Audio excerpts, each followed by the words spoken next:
What's going on, everybody, and welcome to the other side of the Firewall podcast, where we talk about the latest and greatest in cybersecurity news, as well as we highlight those movers and shakers and glass ceiling breakers, those people of color who made it to the other side of the proverbial firewall. My name is Ryan Williams, and as always, I'm joined by Shannon Tynes. What's up? What's up? What's going on? So welcome to another week. So if you have not done so already, like, share, subscribe, all that good stuff, watch us on Mondays and Tuesdays are our topics. Wednesday discussion. Thursdays is Ask Us SP, where I interview somebody who's either breaking into cyber on their journey in cyber or have reached those senior level and C-suite positions to kind of give some advice and things of that nature, or tools to progress to where they're at. And then on Fridays, everything else: movies, books, games, all that good stuff. So without further ado, I give it to Shannon. All right, everybody. So this article comes from the hackernews.com.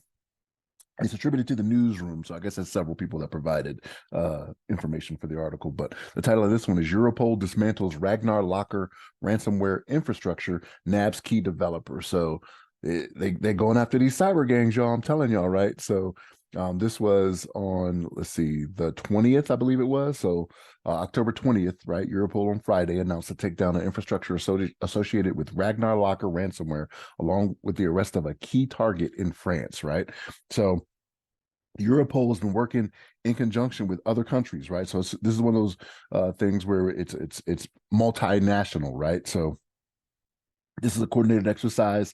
It's authorities from Czechia, France, Germany, Italy, Japan, Latvia, the Netherlands, Spain, Sweden, Ukraine, and the U.S. Right. So they had two suspects that were associated with the ransomware crew, and they were arrested from Ukraine in 2021. Right. So a year later, they got another member that was apprehended in Canada, but this was before the one that they just got recently. That was the key developer. Right. So this is one of those things where they are out there looking for people. They're looking for these gangs, right? So look, if you're out there trying to get money, trying to make money on this extortion, doing this ransomware, they out there looking for you, right? So the Ragnar Locker group, they got them, right? They got some key figures. They're kind of dismantling them. But what they talk about in the article here, and what they mention is that these places, when they get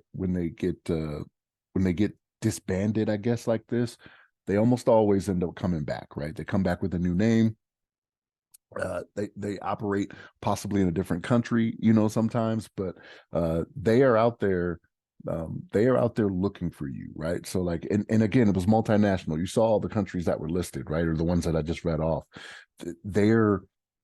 It is important to everybody. So if it's not apparent from the almost 500 episodes of this podcast that cybersecurity is something to be taken seriously, this right here is going to let you know that. And again, this was led by Europol, but again, it did have the US in it, right? You know what I mean? Like, I don't think we're a part of Europol, right? We're not in Europe. I'm fairly certain we're not European police, but it's one of those things where it's like, hey, we know you guys think this is very important as well. They reach out again, Latvia, Spain, like they go to all these different countries.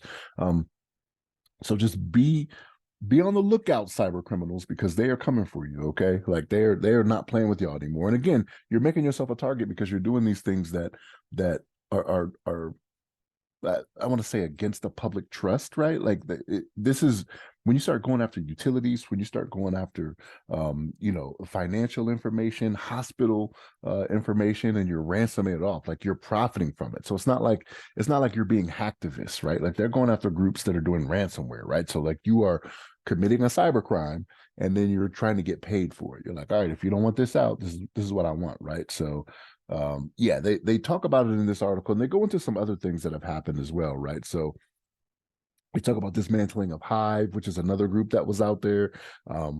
They talk about things that go as far back as January 2015, right? There was a group that was that started up in 2015 that was taken down in 2020, right? So they're out there looking for y'all. Okay, so just be mindful. This is not as profitable. I don't think it's going to be as profitable going forward as it has been in the past, and it's something that's being talked about around the world, Europe, and a little bit of foreshadowing even in the U.S. It's something that's coming to the attention of some politicians that are out there. All right, so stick around to hear about that one. But Ryan, what's your thoughts on this, man? Yeah, absolutely. Again, please like, share, subscribe, all that good stuff. If you have not already to the podcast. But no, I found it interesting how robust this group was, right? So it showed that it was 168 different companies that they attacked across the world that dealt with critical infrastructure. So they were after your water, after your energy, after your supply chain and things of that nature. So with having such a big reputation, that I can see the aggression, right? The U.S. reaching out to Interpol or Europol in this case, and trying to nab these people. And then we talked about it a couple weeks ago, how they're trying to stand up kind of like tribunals for cyber criminals, right? Like, so now it's going to hit the international stage. So these people will be tried for their crimes, and depending on, I guess, who wins in this case, then they'll be extradited to that country. So they could wind up in the US or Japan or Germany to serve their time. So it's I still find it interesting how these syndicates or cyber cabals, if you will, are stood up and function like regular companies. In this case, is this person is the developer, right? Like he's out there putting together the software that's being used by the hackers in this case, and now he or she is gonna serve time. So I definitely want to circle back to this one to see how much time they get, right?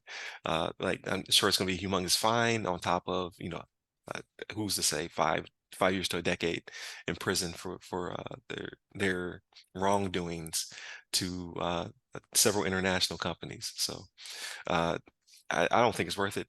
Like, I get maybe back in the day it was profitable to be in that space, but now like with the FBI and Department of Justice and then the international crowd searching for you or trying to trip you up. Like we talked about, like apps on phones, like taking down drug dealers and things of that nature. Like they're getting very aggressive. I don't think it's a space where you're going to be making very much profit for very much longer, right? It'll just be just like every other criminal, right? Like just doing what you do and then doing your time, and the time is far more costly than the profit that you would have made in your wrongdoing. Like, plus you're talented. Just go out there and get a job, right? Like, it's probably paying half as much.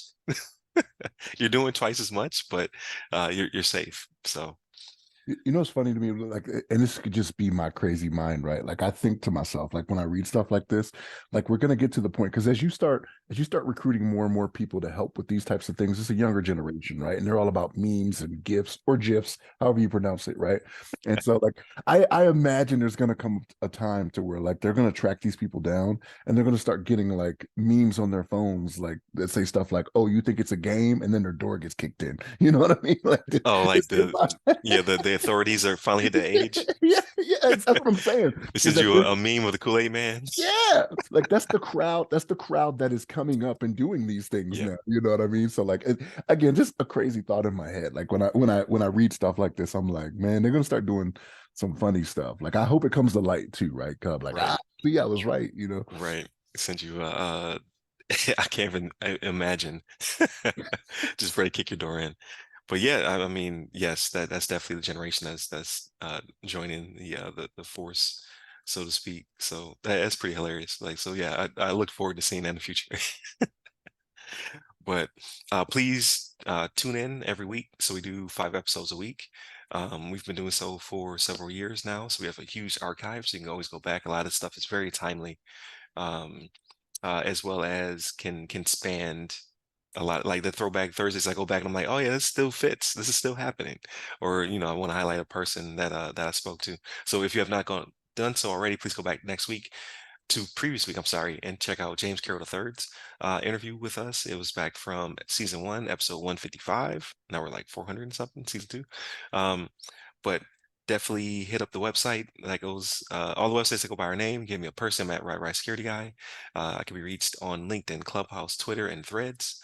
Um, that's pretty much it. Stay safe, stay secure.